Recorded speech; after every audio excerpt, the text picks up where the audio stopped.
My husband threw acid on my face, while our baby was still kicking inside me. Natalie's scream tore through the kitchen that October night. The smell of smoke, the sound of shattering glass, and the sensation of flesh burning that was the moment all her dreams turned to ashes. Just seconds before, she had been a happy woman, talking about the name of the child soon to arrive. Seconds later, she became a victim of the man she once believed was her safe harbor. But when the surgical lights shone down on her ruined face, the doctor who saved her noticed something unbelievable. A small birthmark behind her ear, identical to that of his daughter who vanished 27 years ago. She didn't know. While her body was being rebuilt, her true identity was about to be reborn from the ashes. The smell of smoke and burning metal seeped into the air before Natalie even realized what was happening. 1 second before, she was still laughing, hand on her round belly, talking to Blake about the nursery they were painting. The next second, her world ignited. The liquid from the shattered glass in his hand splashed straight into her face, hot, searing, eating deep into every layer of skin like 1,000 knives slicing. Natalie couldn't even scream. She only felt fire flooding her eyelids, lips, neck, then spreading down her shoulders. The air shattered in her chest, and her own voice, distorted, horrified, echoed in the kitchen. Blake stood a few steps away, his eyes no longer holding the gentleness that had made her trust him. That gaze was cold, almost empty. He said nothing, just watched as she collapsed to the floor, patches of skin starting to peel away under the corrosive liquid. "Natalie," finally he spoke, his voice slick like damp metal. "I'm sorry." But his hands didn't tremble. He stepped back, grabbed his car keys, then vanished through the door as if he'd just finished a minor chore. The house fell deathly silent. Natalie crawled on the floor, fingers slipping through puddles of water and blood. Every movement tore her skin further. She tried to open her eyes, but everything was just blurred white light. In her mind echoed only one thought: the baby. I have to save my child. She used all her strength to drag herself toward the front door, trembling hand fumbling with the lock. A dry click sounded. She staggered, falling face first onto the threshold. No one saw. No one knew. Only the October night wind slipped through the eaves, carrying the mingled scents of paint, blood, and acid. Before consciousness left her, Natalie heard the distant sound of a car engine starting. She strained to listen, imagining someone might return, but no, only darkness remained. When Natalie woke, the world had changed. Everything was white, blindingly bright and silent, as if she lay in a dream without form. The steady beeps of the heart monitor, beep, beep, beep, were the only sounds pulling her back to reality. She tried to speak, but her lips wouldn't move. Her throat was dry as sand. A figure appeared by the bed, a white coat, glasses, eyes weary yet gentle. "Don't try to talk." His voice was low and soft. "You've been through a chemical attack. You'll need multiple surgeries to recover." In that instant, Natalie wanted to ask, "What about my baby?" But her lips only produced an unclear sound. The doctor leaned down, speaking slowly. "The baby is fine. You and the child are both miracles." A tear, or perhaps saline from the bandages, slid down her cheek. She didn't know if she was crying from surviving or from being in too much pain to die. He stepped out, leaving Natalie with the heart monitor's beeps and the emptiness in her mind. She tried to recall Blake's face, his smiles, the mornings he made coffee, but the final image remained those cold eyes as he said, "I'm sorry." Outside the window, Seattle's night rained steadily. In a corner of the hallway, the doctor hadn't left yet. He looked over the file, his finger pausing on the special description, a crescent-shaped birthmark behind the left ear. The hospital lights reflected in his eyes. A faint memory from 27 years ago stirred the night his wife vanished with their not-yet 2-year-old child. On that child's neck was the exact same birthmark. He took a deep breath, hand clutching the file tightly. Impossible. But his heart knew. This coincidence couldn't be random. Inside the room, Natalie lay still, face bandaged tight, only her eyes peeking open. In heavy sleep, she saw herself standing in the fiery red kitchen, watching Blake return with a half-smile. He spoke, cold as steel. "I'm sorry, Nat, but you wouldn't understand." She jolted awake, cold sweat soaking the sheets. Somewhere in the hallway, the doctor's footsteps echoed slow, heavy like the reverberations of the past finding its way back. The operating lights shone down on Natalie's unhealed face. The smell of antiseptic, fluorescent lights, and clashing metal instruments formed a chilling symphony. Dr. James Sinclair leaned over, eyes fixed on the face covered by artificial skin grafts. He had performed hundreds of reconstructive surgeries in his 30-year career, but never had his hands shaken like this. Each stitch, each patch of skin, each seam was the boundary between death and existence. With every needle pass, he saw his daughter's eyes, Caroline's, glimmering somewhere under the white bandages. The image of the 2-year-old vanishing in that rainy night had never left his mind. "Keep the pressure stable," he said softly. The nurse nodded, adjusting the ventilator. A drop of sweat fell from his forehead, blending into the surgical lights. When the final stitch was done, he looked back at that face, half human, half medical miracle. No longer the Natalie Morgan from before. No longer the woman betrayed, just a new face, waiting to be redefined by her own breath. 3 weeks later, Natalie opened her eyes in the recovery room. The light was softer, the antiseptic smell milder. She felt her face heavy, like wearing a mask not her own. When the mirror appeared for the first time, small, round, on the table, she didn't dare look. Dr. Sinclair entered, holding the file, and a kind smile. "You're out of danger," he said. "Your body is responding well, but it will take time to get used to the new face." Natalie was silent. From within the white bandages, her voice was hoarse, slow. "How do I look?" He hesitated a second. "Different from before, but still you." The vague answer made her chuckle faintly, a distorted smile under the bandages. "Still me," she repeated, as if trying to convince herself. In the following days, Natalie relearned to speak, to smile, to eat through a small tube. Each time the mirror reflected her half-finished face, she felt like looking at a stranger. One night, she woke from a dream, thinking Blake stood at the foot of the bed, eyes empty. She screamed, but the sound was only a rasping breath. The doctor rushed in. "It's okay, Natalie, just a nightmare." But he noticed her eyes, the way her pupils dilated, trembling in the light just like Caroline's when she was little. After she fell back asleep, he sat silently for hours, looking over the file. The old page from an unsolved case, Caroline Sinclair, 2 years old, missing in 1998. No body found. When the light hit the small photo in the file, he saw the crescent birthmark on the child's neck, identical to the one Natalie bore. He left the room, walking down the long hallway, file still in hand. All the logic of a doctor said it was just coincidence, but the heart of a father whispered, "No, that's her." In the room, Natalie looked out the window. Seattle's night was thick with fog. Under the dim moonlight, she saw her reflection in the glass, hazy, not yet defined. She reached out to touch the mirror, whispering, "Who am I?" Her voice echoed softly, dissolving into the void. No answer came, only the rain falling, steady, like the heartbeat of the past returning. The next morning, Dr. Sinclair entered with an old photo. He meant to say something, but stopped when he saw Natalie smiling, the first smile after the accident. "Thank you," she said. "You saved my life." He nodded, his eyes glancing at the birthmark behind her ear, flickering with emotion.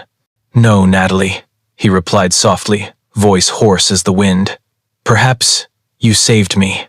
That night, he called an acquaintance in the police department, asking to secretly check Natalie Morgan's DNA records.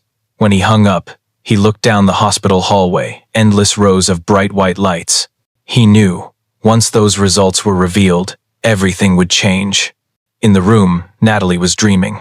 In the dream, she saw a man standing in the rain, reaching out, calling, "Caroline!" She turned back, but instead of stepping forward, she woke in tears, filled with a familiar feeling she couldn't explain.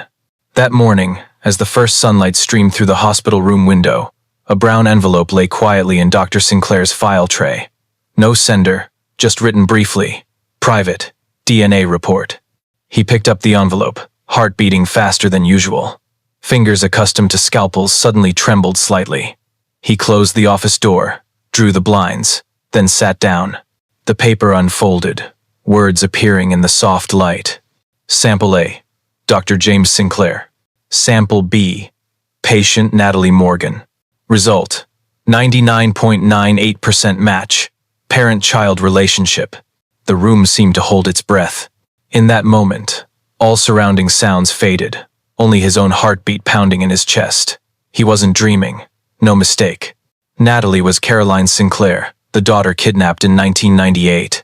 He leaned back in the chair, hands covering his face. Tears he thought had dried up years ago suddenly streamed silent, stinging.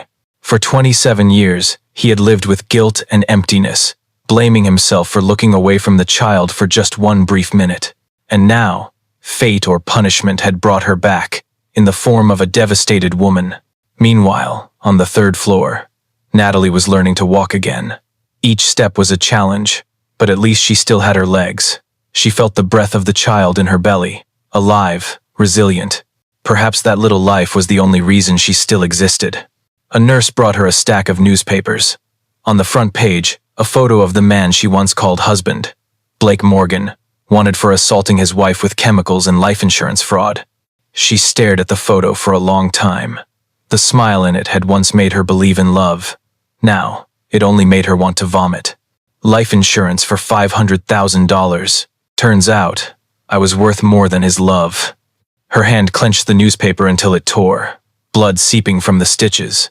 But along with the anger, another feeling crept in. Emptiness. As if she were looking at someone else's life, not her own. Dr. Sinclair entered a few minutes later. He paused when he saw her sitting by the window, eyes lost in the rain. "Are you okay?" he asked. Natalie turned, giving a tired smile. "I saw his photo. The police say he fled to Canada." He nodded, trying to hide the tremors in his hands. "The police will catch him." A moment of silence passed between them. Natalie said softly, voice choked, "I don't know who I am anymore. The person in the mirror isn't me. The man I loved turned out to want me dead. I'm afraid the baby in my belly will look at me and not recognize its mother." Dr. Sinclair approached, placing a hand on her shoulder, trembling. "You're stronger than you think, Natalie. You've been through hell and survived. No one can take that away." She smiled, eyes moist. "Thank you. You sound just like my father used to." Those words made him freeze. An invisible knife stabbed his heart. He had to breathe deep, not to cry. That evening, when the hospital sank into quiet, he opened a cabinet and took out an old wooden box. Inside were worn baby shoes, a small photo of baby Caroline smiling in the park, and a yellowed missing person report. He placed the DNA results beside them, the paper trembling under the desk lamp. "Caroline," he whispered, "you've come back. But how do I tell you this?" He knew, if he revealed the truth, she would collapse. But if he hid it forever, that guilt would kill him again. At the same time, upstairs, Natalie jolted awake. She had just dreamed of a strange room, where a blonde woman was singing a lullaby. In the dream, she saw on the woman's neck a silver necklace engraved with Caroline. When she woke, the melody still echoed faintly. "Caroline," she whispered, not understanding why the name made her heart ache. The next morning, while walking through the hallway, Natalie overheard two nurses talking. "Dr. Sinclair still hasn't gotten over his daughter's death. I heard the little girl was named Caroline, missing for over 20 years. Natalie stopped dead. All sounds around faded. A chill ran down her spine. She turned to look toward the doctor's office, the door ajar, golden lights spilling out like a watching eye. She suddenly understood. There was something he was hiding, and perhaps this new face was the key to that secret. That afternoon, rain poured down on Seattle like a deluge. Droplets pounded the hospital room window in a heavy rhythm, as if the sky too held a secret. Natalie sat on the bed, fingering a silver necklace the nurse had just brought. They said it was found in her old jacket pocket, stained with blood and nearly corroded by acid. When she wiped away the grime, small engraved letters appeared, curved. "Caroline." She frowned. The name appeared again, just like in the dream. A chill ran down her spine. She didn't remember owning it, but deep inside, something urged her to seek the answer.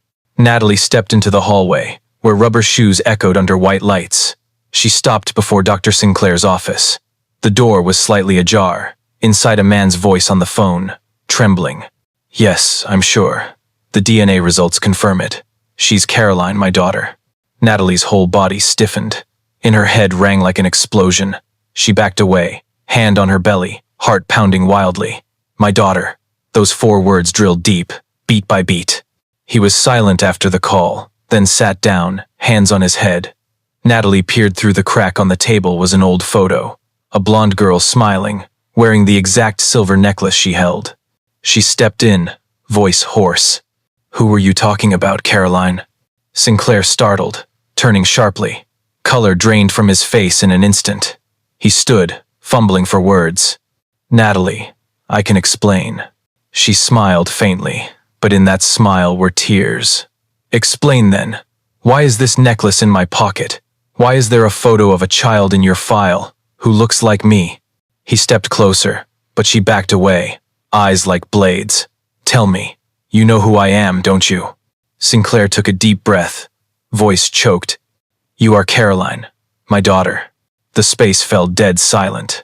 The only sound was the rain tapping outside the window.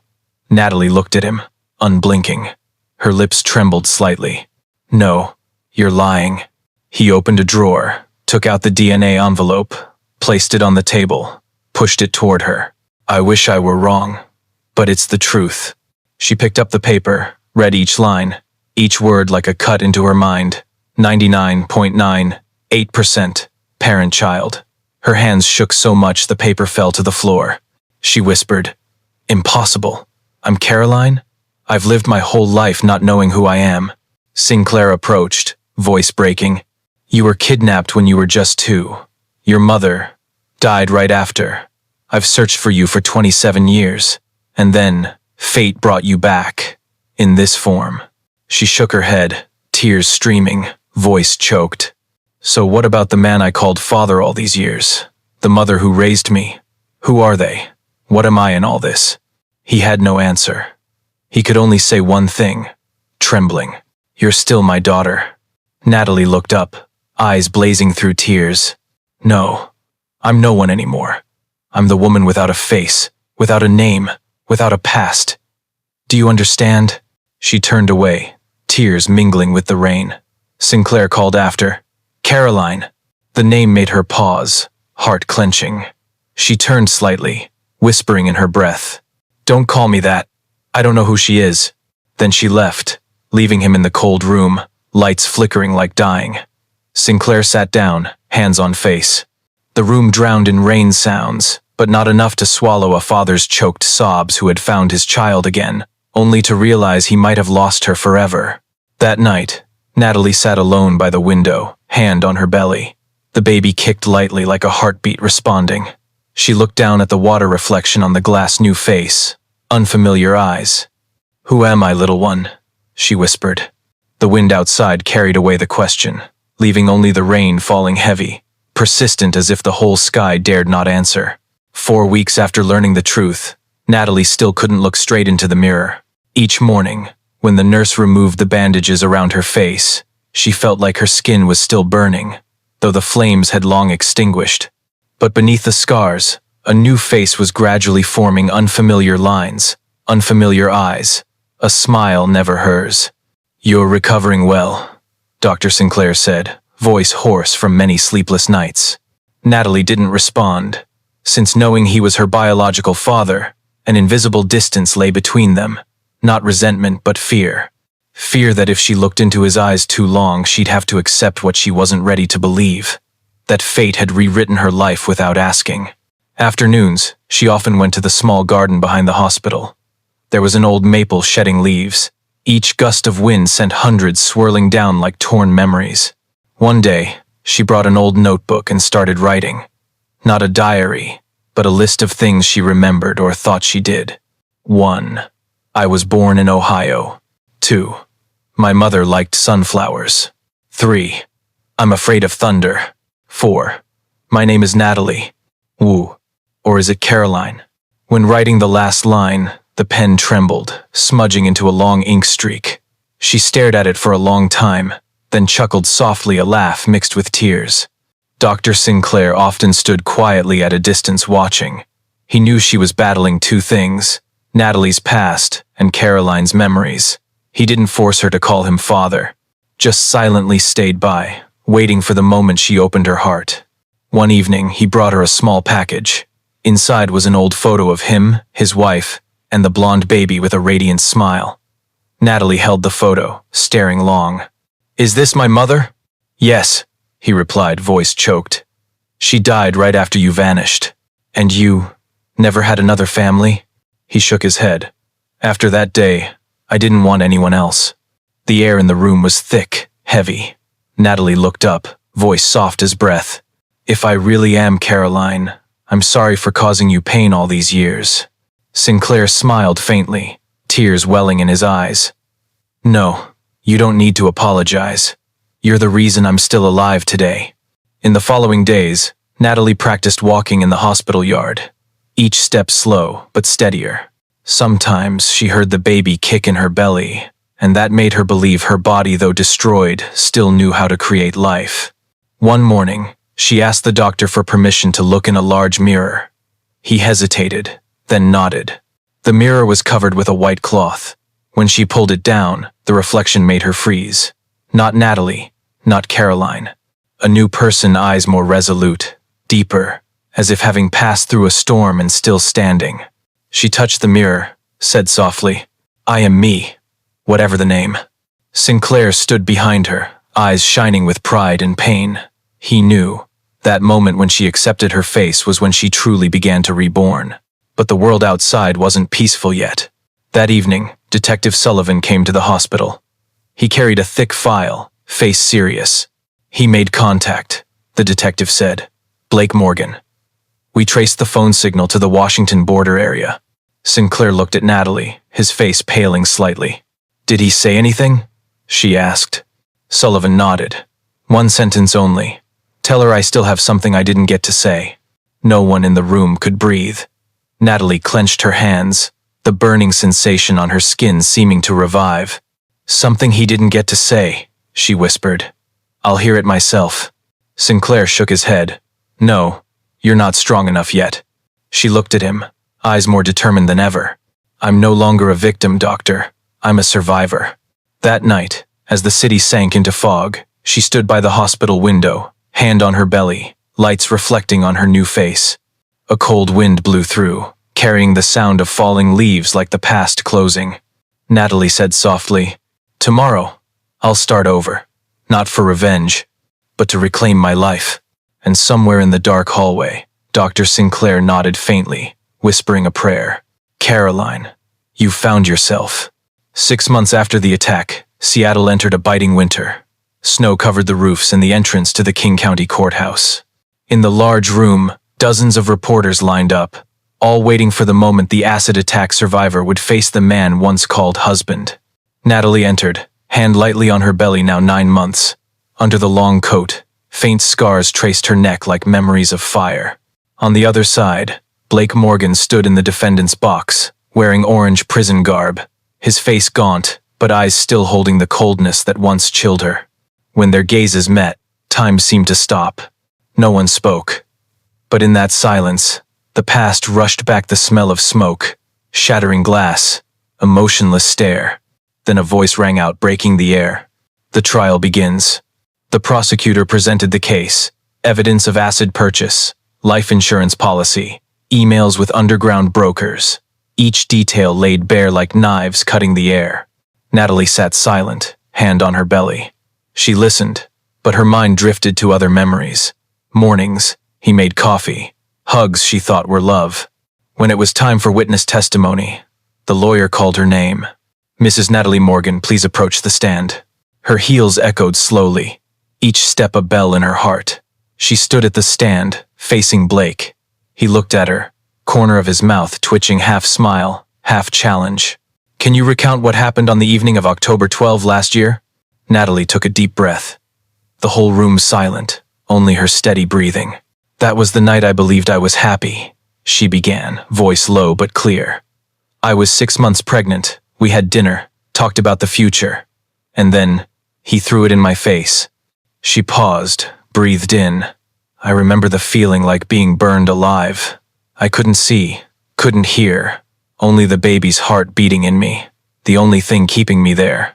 A few in the room wiped tears, but Natalie stood straight, eyes not leaving Blake. "He did it for money, because to him, I was just a number on an insurance policy. But what he didn't know is I survived. And every time I look at these scars," she touched her neck lightly, "I remember I was stronger than the pain." Blake smirked, voice hoarse. "You should thank me. Without that night, you'd never know who you really are." The room gasped. Natalie froze, but then stared straight at him, eyes ice cold. "You're right. You made me lose my face, so I could find my soul." Right then, a sharp pain twisted in her belly. She gasped faintly, hand clutching tight. The lawyer turned, panicked. "She's going into labor." Commotion spread through the courtroom. Dr. Sinclair, sitting in the back, rushed forward. "Natalie, breathe deep. Listen to Dad. Listen to me." She nodded, sweat drenching her forehead. Amid the pain, she looked at Blake's eyes, for the first time, not angry but filled with calm disdain. "You no longer have the right to take anything from me," she said in broken breaths. "Not my face, not my life, not my child." Police quickly escorted her out. Behind, the judge banged the gavel repeatedly. Trial recessed. In the hallway, wheeled on a stretcher, Natalie gripped Dr. Sinclair's hand tightly. "She's coming," she whispered, "right in the middle of where he's being judged." Sinclair smiled through tears. "That's the most beautiful justice, my dear." She nodded, tears mixing with sweat. Not justice, but a beginning. 2 hours later, in the delivery room, Natalie held the tiny baby girl in her arms, the baby's skin pink, eyes slightly open, tiny hand touching her mother's cheek. Dr. Sinclair stood by, trembling when he saw the crescent birthmark behind the baby's ear identical to Natalie's and Caroline's from years ago. "She's perfect," he whispered. Natalie looked at the child, smiled faintly amid tears. "She'll be named Hope," she said, "because she's the only thing that remained intact after everything." 3 weeks after the interrupted trial, Seattle brightened in a rare winter sunny day. Snow melted, roads wet with silver light. The King County Courthouse was packed again. This time, no one came to see tragedy but to witness the final verdict. Natalie entered, cradling her daughter in her arms. Baby Hope slept peacefully, face serene. She no longer had bandages on her face, only faint scars like light streaks, traces of the fire that once destroyed her. As she passed, the crowd stood. A respectful silence spread through the room. On the other side, Blake Morgan sat in the defendant's frame, head bowed low, wrists cuffed. He was no longer the arrogant man, his eyes dull, hair disheveled, lips cracked, the last glance he gave her no longer challenging, just empty. The judge entered. The wooden gavel sounded, sharp, final. The court sentences defendant Blake Morgan for attempted murder, assault, and insurance fraud. Sentence: life imprisonment without parole. Murmurs spread, but Natalie didn't react. She just stared ahead, eyes calm as a lake after storm. Blake looked up, lips trembling. "Natalie." She didn't respond. I just wanted the money. But I didn't mean to kill you. You have to believe." "Shut up," she cut in, voice not loud, but silencing the room. "You didn't just burn my face. You burned my soul. But what you didn't know is ashes can grow flowers too." Blake bowed his head, his shoulders shook. As police led him away, he glanced back, but Natalie had turned, her eyes on the daughter in her arms, the only symbol of survival. Outside the courthouse hallway, reporters swarmed, mics, cameras, calls of her name. "Mrs. Morgan, do you have any words for women going through violence like you?" Natalie gently tightened her hold on the child, then answered, "Look at your scars, not to remember who hurt you, but to remember how you survived." Then she walked away, through the crowd, each step leaving behind an old life. That afternoon, she returned to the hospital to visit Dr. Sinclair. He sat by the window, light on his kind but weary face. Seeing Natalie, he smiled, and seeing the baby, that smile broke open. "She looks just like you when you were little," he said, tears rolling down his cheeks. Natalie placed baby Hope in his arms. "Can Grandpa hold her?" He nodded, hands trembling as he took her. Afternoon light poured in, shining on 3 generations as if time stopped to witness a family reborn. "You know, Dad," she said softly, "I used to hate these scars. But now, I think, maybe they exist to remind me. I was born twice, once in pain, and once in truth." Sinclair held her hand, voice trembling. Caroline, or Natalie. You can be anyone, but to me, you're always the daughter who returned." She smiled, eyes sparkling. "Thank you, Dad, for not giving up." That evening, as night fell on the city, Natalie carried Hope to the balcony. Seattle's lights stretched like an ocean of glow. In the sky, a crescent moon hung suspended just like the birthmark behind her ear. She whispered softly, "You know, Hope, sometimes justice isn't in the sentence, but in how we choose to live on. I forgive, not because he deserves it, but because I deserve to be free." A gentle wind brushed her hair, carrying the chill and sea salt scent. The baby stirred, smiling faintly in sleep. Natalie looked down, heart swelling with strange peace. In the distance, church bells rang the sound of a beginning. Spring came earlier than usual. Seattle glowed in sunshine, and the maples in front of the hospital burst with new buds. Natalie carried Hope, now over 3 months, skin pink and healthy. Each look at her child, she saw herself a life rising from ashes. She moved out of the old apartment to a small house by Lake Union, not far from where Dr. Sinclair lived. Each morning, he often stopped by, bringing hot coffee and wildflowers. They sat on the porch, silently watching the water reflect the sky. No need for many words. That presence was enough for both to feel the past, though painful, had stopped chasing them. One day, Sinclair gave her an invitation, International Conference on Reconstructive Surgery and Psychological Recovery for Violence Victims. "You should go," he said, "not just to tell your story, but to help others tell theirs." Natalie looked at the paper, a vague fear rising in her heart. Standing before a crowd exposing her scars, wasn't it reopening old wounds? But then she looked at Hope, the baby clutching her finger, eyes clear as morning dew. She understood. Sometimes, to heal, you have to dare tell the pain in your own voice. Conference day, the large room packed. Cameras, lights, hundreds of faces watching. Natalie stepped onto the stage, wearing a pale blue dress, hair loose naturally, face not hiding scars. Each step a strong heartbeat, a declaration she no longer ran. When the mic lit up, she paused a few seconds, breathed deep. "I once thought, when someone destroys your face, they take everything. But no, they only take what I allow." The room fell pin-drop silent. "I am a victim of violence, but that's just the first chapter. The real story begins when I chose to survive. Every scar on my face is a word in the diary of survival. And I tell it not for pity, but to remind. We can be burned but never extinguished." Thunderous applause erupted, unending. Some women stood crying, some hugged, even Dr. Sinclair in the front row, eyes blurred but shining with pride. After the speech, Natalie was invited to join a non-profit counseling abused women. She accepted. Each week, she listened to them, helped them rewrite memories in the language of life. She told them, "Remember, a new face isn't the end. It's a reminder you still have a chance to rewrite yourself." One evening, after a group meeting, she headed home late. The city sparkled with lights. On a high-rise, a giant billboard showed her face half scarred, half gentle with the words, "The face of strength. The face of strength." She looked at the image, heart trembling slightly. Not from glory, but from realizing the simple truth. She had become what Blake could never imagine, a symbol of life. Back home, Dr. Sinclair was waiting on the wooden chair, Hope in his lap, asleep. "She's dreaming something happy," he said, smiling softly. Natalie sat down, leaning her head on his shoulder. Maybe she's dreaming of her mom learning to smile for real. They sat like that for a long time. Outside, wind carried apple, blossom scent, and distant church bells echoed. Sinclair said softly, "Caroline, you've overcome it."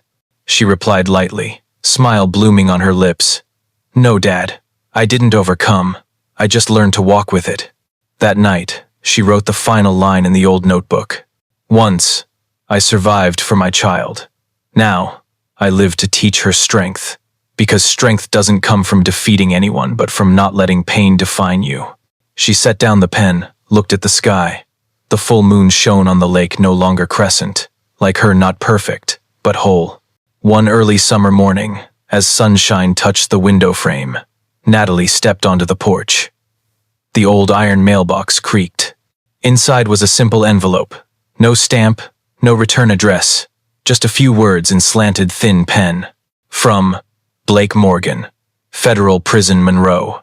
She stood still for a few seconds, the name still like a knife etched in memory.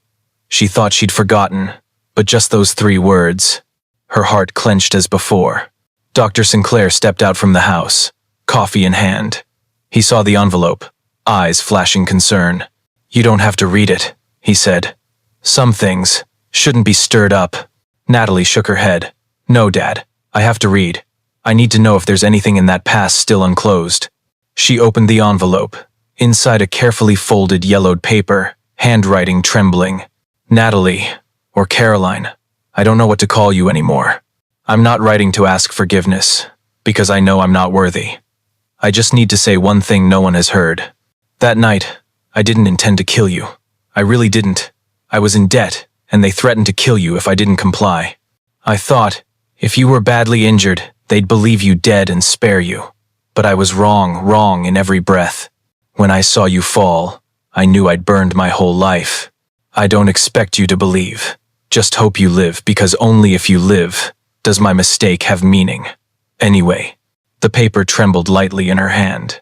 Each line echoed in memory, but no longer fire but cold ashes. At the end, a short scrawled note. "There's a photo in my storage room. Photo of you, me, and the baby in your belly at that Christmas. Keep it, if you want to remember me as part of the story, not the villain." She folded the letter, silent for a long time. In her heart no longer anger, just a strange emptiness like after rain. The ground still damp. That afternoon, Natalie drove to Monroe Prison. Not to see Blake, but to retrieve the photo. The warden gave her a sealed envelope. Inside the old photo, edges yellowed. In the photo, old Natalie was smiling, hand on belly. Blake beside, eyes sparkling, no darkness yet. She stared long, and realized what she'd forgotten. There was a time he truly loved her. Dr. Sinclair drove to pick her up. He didn't ask, just gently held his daughter's hand. As the car passed hills, the sun dipped behind pines, painting the sky gold. Natalie said softly, "Dad, I think I've forgiven." "Him?" "No, myself." That evening she hung the photo on the wall, right next to her biological mother's known only through Sinclair's stories. Below the 2 photos, she placed a new one, Hope asleep on her chest. 3 generations, 3 lives connected by wounds, but also by undying love. She sat at the table, opened the old notebook where once wrote, "Who am I?"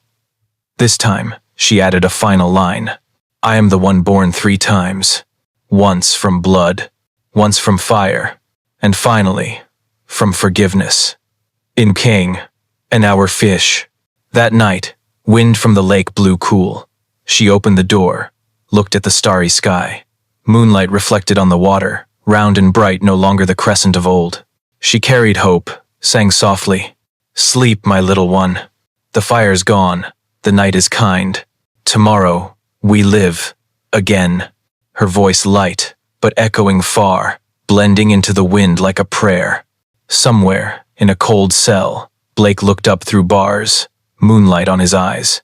He smiled faintly, tears falling on concrete. Perhaps, for the first time in years, he truly felt peace. Sometimes, wounds don't need to vanish for us to smile. Natalie had walked through fire, through darkness, through the betrayal of the one who swore eternal love.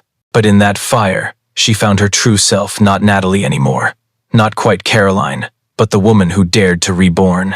She didn't win with revenge, but with forgiveness, the only weapon that makes darkness vanish without more blood. And now, as Hope smiled faintly in sleep, we understand that sometimes life doesn't begin at birth, but when we dare forgive ourselves. If you bear a scar, remember it's not proof of pain, but the signature of survival. Do you dare forgive your past, like Natalie did? Leave a comment, share your thoughts, and let us know.